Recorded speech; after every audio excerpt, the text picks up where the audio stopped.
લક્ષ્ય ન્યૂઝ, એક નજર, એક લક્ષ્ય. અમદાવાદ જિલ્લાના ગ્રામ્ય વિસ્તારોમાં પર્યાવરણને ભારે નુકસાન પહોંચાડતી ગતિવિધિઓ, કેમિકલ યુક્ત પાણી છોડાયું, મેડિકલ વેસ્ટ ફેંકવું અને જાહેરમાં કચરો સળગાવવો દિન પ્રતિદિન વધી રહ્યું છે.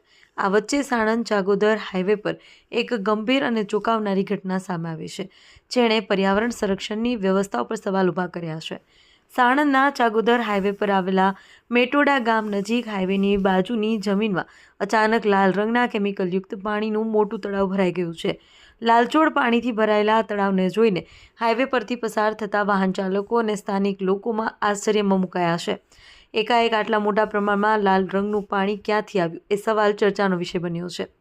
સ્થાનિકોના જણાવ્યા મુજબ આ તળાવમાં અગાઉ પણ અનેક વખત લાલ રંગનું પાણી જોવા મળ્યું છે. આ બાબતે અખબારોમાં અહેવાલો પણ પ્રસિદ્ધ થયા હતા.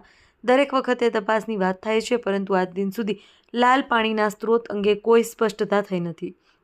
પ્રદૂષણ ફેલાવનારાઓ સામે નક્કર અને અસરકારક કાર્યવાહી થઈ હોય તેવું પણ જોવા મળ્યું નથી.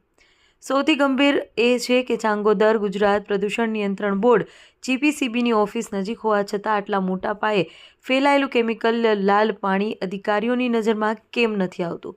અને જો જાણે છે તો પ્રદૂષણ અટકાવવા માટે તાત્કાલિક અને કડક પગલાં કેમ લેવામાં નથી આવતા? આ વિસ્તારની આસપાસ અનેક ઔદ્યોગિક એકમો કાર્યરત છે. તેવી શંકા ઊભી થાય છે કે શું કેટલાક ઉદ્યોગો નિયમોની અવગણના કરી ગુપ્ત રીતે લાલ રંગનું કેમિકલયુક્ત પાણી છોડે છે? જો આવું થાય છે તો તે ગંભીર પર્યાવરણ ગુનો ગણાય અને તેની ગહન તપાસ અનિવાર્ય છે. પર્યાવરણ પ્રેમીઓ અને સ્થાનિક રહેવાસીઓની માંગ છે કે પ્રદૂષણ નિયંત્રણ બોર્ડ દ્વારા ત્વરિત પગલાં લઈ લાલ પાણીના સ્ત્રોતની તપાસ કરવામાં આવે. જવાબદાર ઔદ્યોગિક એકમો સામે કાયદેસર અને કડક કાર્યવાહી થાય, જેથી પર્યાવરણને થતું નુકસાન અટકાવી શકાય અને ભવિષ્યમાં આવી ઘટનાઓ ફરી ન બને.